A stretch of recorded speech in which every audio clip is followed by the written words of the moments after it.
Halo teman-teman, apa kabar? Welcome back to my channel. Di video kali ini kita akan melanjutkan tutorial JavaScript ES6. Di video sebelumnya kita sudah belajar terkait dengan promise all dan promise rest. Kali ini kita akan belajar terkait dengan promise error handling. Apa itu promise error handling? Promise error handling adalah salah satu konsep penting dalam pemrograman JavaScript, khususnya dalam penanganan kesalahan atau error yang terjadi saat menjalankan operasi asinkronus.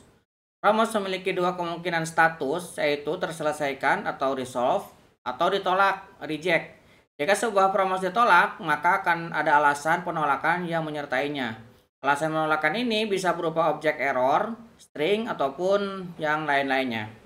Supaya lebih jelas, teman-teman silahkan buat project baru. Saya sudah membuat folder baru dan project barunya.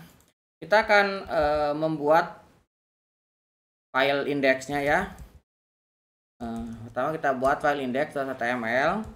Kemudian saya juga akan membuat folder JS dan file script.js. Oke. Kemudian kita akan mengisi basic HTML-nya. Saya akan mengambil basic tag HTML seperti ini. Kemudian saya akan mengisikan script untuk menggabungkan HTML dengan JavaScript-nya ya. Saya pilih script, kemudian kita akan gunakan folder JS dan script.js. Oke, ini untuk basicnya. Header-nya kita akan tutup ya. Kemudian kita akan buka live servernya. Kita akan jalankan dan kita akan open. Oke, ini sudah terbuka ya.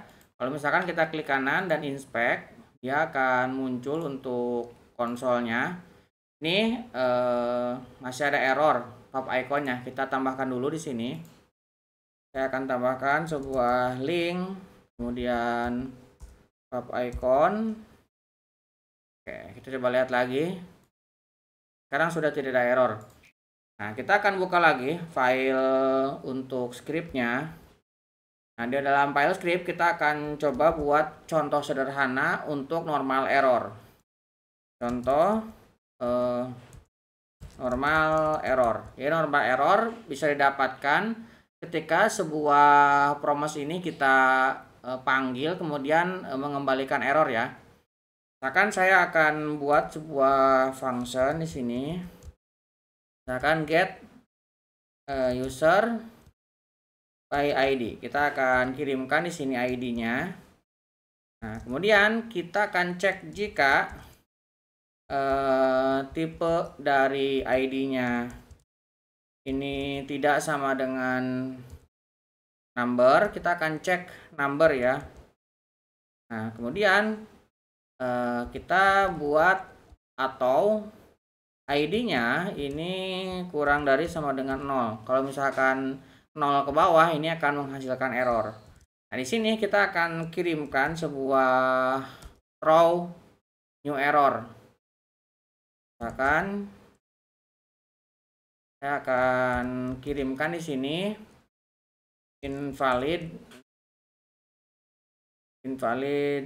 ID argument, misalkan seperti ini ya. Jadi kita mengirimkan pesan error berupa invalid argument kalau misalkan dia bukan number dan juga kurang dari 0 atau sama dengan 0. Kemudian di sini baru kita akan returnkan kalau misalkan lolos ya. Kita akan buat new promise lagi. Kita buat new promise resolve reject. Nah, di sini kita akan tambahkan resolve. Misalkan saya akan buat pengiriman objek ID. Nah, ini sebenarnya teman-teman bisa cukup ID aja seperti ini, langsung bisa ya. Kemudian misalkan username kita akan isi dengan misalkan admin. Ini hanya contoh aja, misalkan seperti ini. Kita save. Nih, kita akan mengirimkan sebuah objek ID dan username. Kemudian kita akan panggil secara normal ya. Kita tinggal panggil get by ID. Misalkan saya memasukkan bukan number, kita masukkan A misalkan ya. Sini. Kemudian kita akan tambahkan di sini then. Nah, kalau misalkan terjadi resolve, kita akan kirimkan user. Kemudian kita akan cetak usernya ya. Kita akan console.log, misalkan user, saya akan ambil username-nya ya. Akan seperti ini. Kemudian kalau misalkan ada error, kita akan ambil dengan catch ya. Nah, kita akan ambil errornya, kemudian kita cetak errornya. Kita akan save. Nah, teman-teman bisa lihat. Nah, di sini mengembalikan error ya. Invalid ID argument. Nah, invalid ini kita dapatkan dari sini ya. Nah, kita invalid kirimkan di sini. Nah, kemudian penanganan error juga kita bisa gunakan try catch. Nah, misalkan di sini kita buat lagi untuk memanggilnya, saya akan gunakan try catch seperti ini. Nah, catch-nya misalkan nanti kita isi belakangan ya. Kita akan ambil get user bar ID dengan parameternya sama. Kita gunakan A ya. Kemudian saya akan gunakan then, dan di sini kita akan ambil hal yang sama. Kemudian saya akan tambahkan sebuah catch. Nah, kita akan ambil misalkan kita kasih keterangan ya supaya nanti bisa membedakan. Di sini ada error. Kemudian error ini kita akan cetak console.log. Nah, kita tambahkan sebuah string error catch misalkan ya. Error catch ini pakai dot kan, ini menggunakan dot catch ya. Nah, ini untuk menangkapnya. Kemudian di dalam try catch-nya kita akan tambahkan lagi di sini console.log. Nah, di sini kita akan kasih juga sebuah keterangan ya. Ini error by try catch.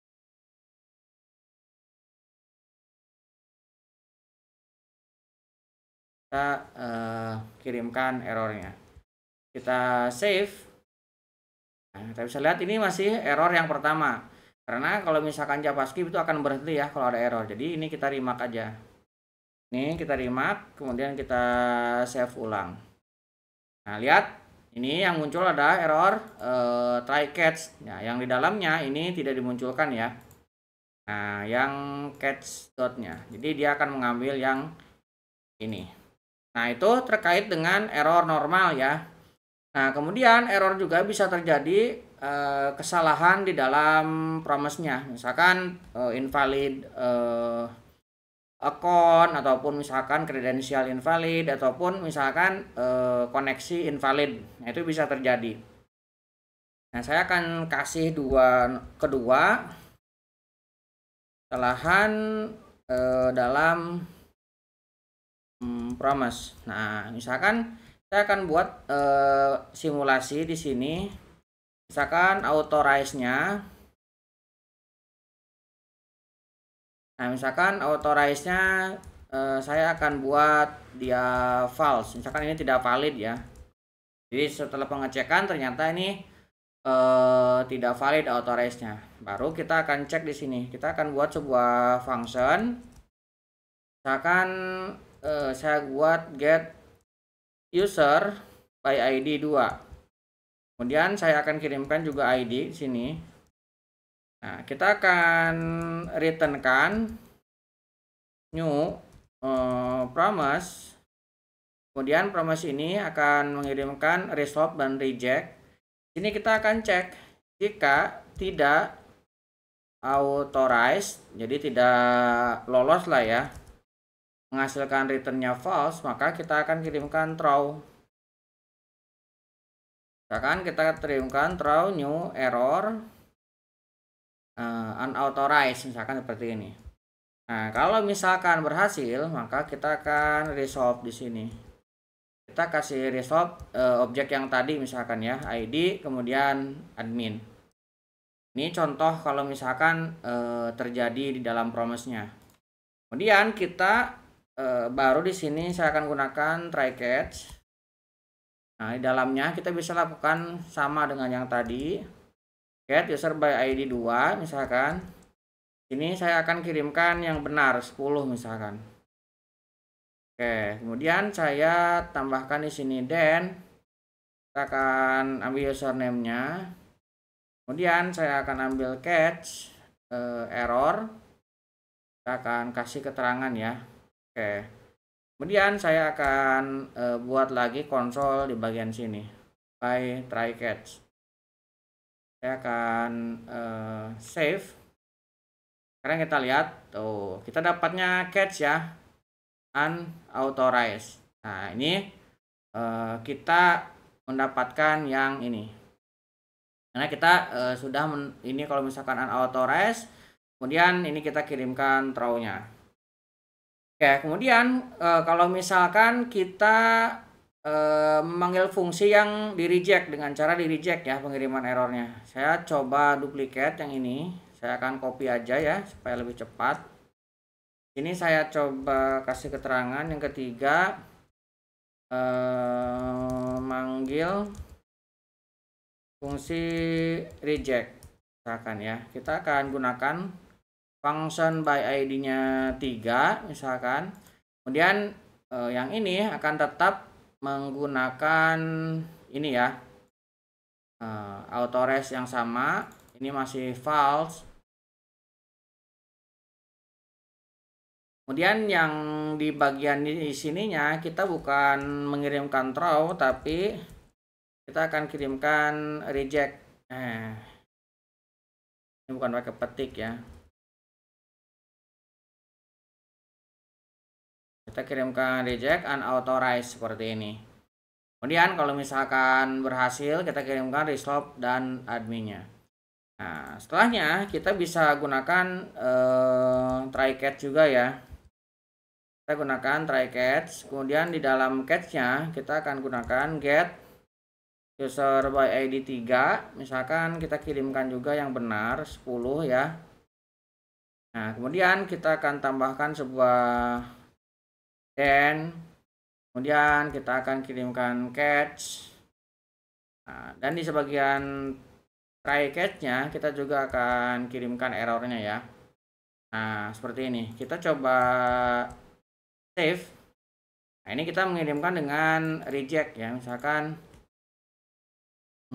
kita tambahkan reject supaya nanti ada pembeda. Sekarang kita lihat. Nah, di sini kita masuknya ke catch ya, dan ini masuk sebagai reject. Reject unauthorized. Oke, ini kita ketika terjadi di dalam sebuah promise ya. Kalau yang awal tadi kan kita bisa lihat ini di luar ya. Jadi sebelum masuk ke dalam promise-nya. Oke, sekarang misalkan contoh case yang keempat, tidak ada metode catch-nya. Keempat, tidak ada metode catch-nya. Kita misalkan gunakan metode yang sama aja, yang ini. Kita akan panggil ke sini ya. Nah, kita ganti dengan 4 misalkan supaya ada pembeda. Promise kita gunakan reject, misalkan reject 4. Ini supaya nanti bisa dibedain ya. Nah, di sini kita akan gunakan try catch juga. Try catch. Nah, kemudian kita tidak memanggil catch-nya di sini, cuman get by ID 4, kemudian kita masukkan ID-nya yang sama 10 ya. Kemudian di sini cuman then aja, then kemudian kita cetak username-nya. Nah, misalkan di sini kita akan mencetak sesuatu console.log next misalkan ya. Next proses. Akan seperti ini. Kemudian di sini kita akan cetak untuk try catch-nya. Kita save. Ini kita melakukan reject di dalam sebuah promise. Kemudian ketika memanggil kita tidak mengirimkan sebuah catch-nya, tapi kita tangkap di luarnya. Nah, kita lihat. Nah, di sini kita mendapatkannya ya. Tapi ini beda. Ini tampilannya seperti ini. Kalau yang ini seperti dicetak aja, bukan sebagai error ya. Nah, ini, dan kalau misalkan teman-teman perhatikan, proses selanjutnya ini tidak dieksekusi ya, karena terjadi error di sini. Nah, dan dia keluar dan dia ngirimkan errornya ke sini. Nah, contohnya seperti ini ya. Nah, itulah kurang lebih contoh error yang bisa terjadi ya ketika kita menggunakan promise. Pertama, normal error. Di sini contohnya kita memiliki sebuah error tetapi di luar dari sebuah promise. Kita tambahkan di sini, ketika kita kirimkan, maka dia tidak masuk ke sini, tapi dia masuk ke dalam try catch-nya walaupun kita definisikan sebuah catch. Kemudian ternyata ada juga kesalahan di dalam promise-nya. Misalkan ketika kita proses promise itu ada auto-res yang tidak valid dan mengembalikan error. Pertama kita menggunakan error throw ya. Dan yang kedua kita menggunakan reject. Nah, ini keduanya masuk ke dalam catch yang ada di sini. Dan kalau misalkan kita contohkan juga yang keempat, kalau misalkan tidak ada catch, maka dia akan mengambil ke dalam akan masuk ke dalam try catch yang di luarnya dan dimunculkan sebagai error, dan perintah selanjutnya ini tidak dieksekusi. Oke, kurang lebih seperti itu. Mudah-mudahan bisa membantu teman-teman. Buat teman-teman yang belum subscribe, jangan lupa subscribe dan nyalakan tombol loncengnya. Sampai ketemu di video selanjutnya.